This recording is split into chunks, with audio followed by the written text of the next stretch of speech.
आपल्यासोबत भाजपाचे बदनापूरचे आमदार नारायण कुचे आहेत. काय सांगा सर, एक कथित ऑडिओ क्लिप व्हायरल झाली आणि आरोप असा आहे की ती ऑडिओ क्लिप तुमची आहे आणि मतदानाच्या काळातली ती ऑडिओ क्लिप आहे. 100% ऑडिओ क्लिप मी ऐकली. तिचा आणि माझा काही संबंध नाही. ती तोडफोड करून मला ऑडिओ क्लिप तयार केली आणि मला बदनाम करण्याचा पूर्णपणे प्रयत्न चालू आहे. गेल्या 16 तारखेला निकाल लागल्यापासून आजपर्यंत कोणी वाटेल ते आरोप विरोधी पक्ष करतोय, कारण की त्यांना प्रभात क्रमांक 24ची निवडणूक ही खूप जिव्हाळी लागली. मला एक गोष्ट समजा, पहिल्या दिवशी सांगितलं EV मशीन हॅक केली, अधिकाऱ्याला 1 कोटी रुपये दिले. मला समजा मी तिथं गेलो, मी मशीन मॅनेज केली. माझं मत असं आहे, कोणत्याही विरोधी पक्षाला माझं चॅलेंज आहे. 38 फेऱ्या म्हणजे 8 फेऱ्या झाल्या, 38 बूथ होते.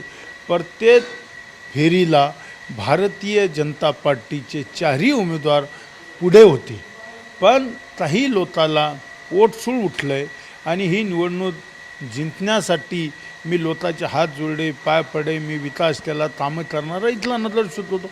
माझ्यावर जबाबदारी दिली. आता ही काहीतरी बदनाम करायचं लोकांचं हे षडयंत्र आहे. ही ऑडिओ क्लिपचा माझा काही संबंध नाही.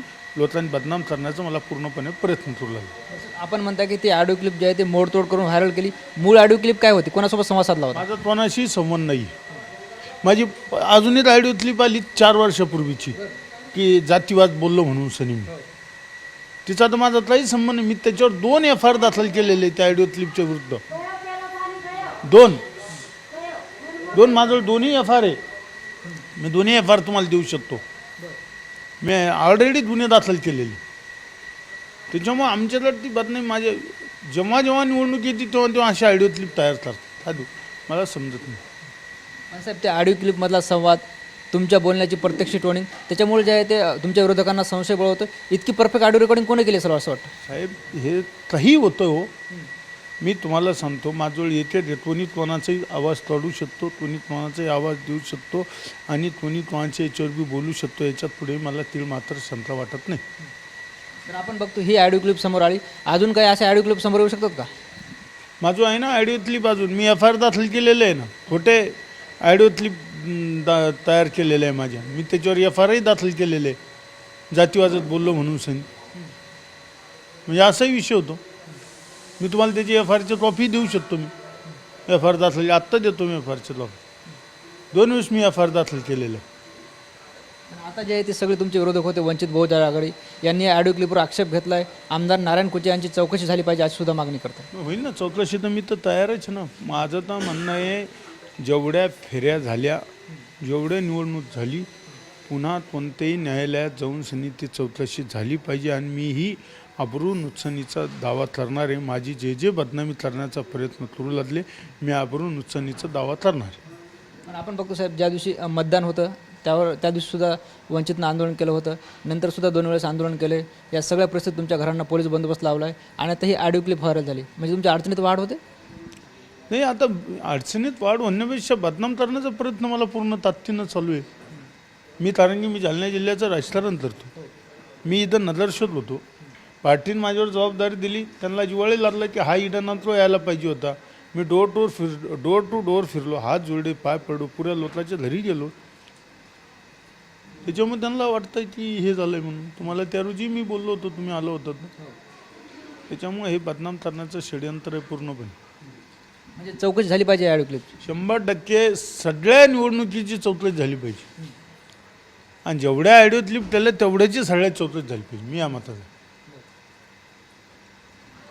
संजय राऊत असं म्हणतात की मनसेने जे आहे ते शिंदेसोबत जाणं योग्य नाही. आता राऊत साहेब काय बोलतील तो त्यांचा निर्णय. हा निर्णय तर मी करू शकत नाही. तो त्यांचा पक्ष वेगळा आहे, माझं पक्ष वेगळं आहे.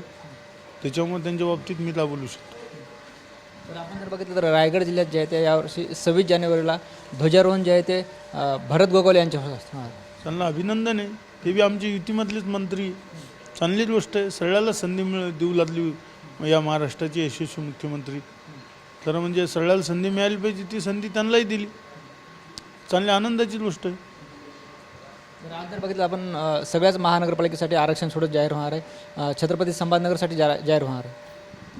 100% जो आरक्षण येईल तिथलं महापौर भारतीय जनता पार्टीत बसेल. जालन्यातही भारतीय जनता पार्टीचं महापौर होईल आणि छत्रपती संभाजीनगरला पूर्ण बहुमत आम्हाला मिळालं आहे. जालन्याला 41 मिळालं, इकडे 57 मिळालं. त्याच्यामुळे पूर्ण बहुमत भारतीय जनता पार्टीजवळ, भारतीय जनता पार्टीचाच महापौर होईल. निश्चित आपण बघतो आपल्यासोबत बदनापूरचे जालन्याचे आमदार नारायण कोचे होते. ज्या पद्धतीनं त्यांची एक ऑडिओ क्लिप व्हायरल होती, त्यामध्ये जे आहे ते त्यांनी असा स्पष्ट उल्लेख केला होता की आपण पोलीस बंदोबस्तात पैसे वाटू, असा आरोप त्यांच्यावर होता. मात्र हे सगळे आरोप जे आहे ते आमदार नारायण कोचे यांनी फेटाळले, त्याची चौकशी व्हावी अशी सुद्धा त्यांनी मागणी केली. कॅमेरा पर्सन हर्षल निकमसह ज्ञानेश्वर लोंढे, TV9 मराठी, छत्रपती संभाजीनगर.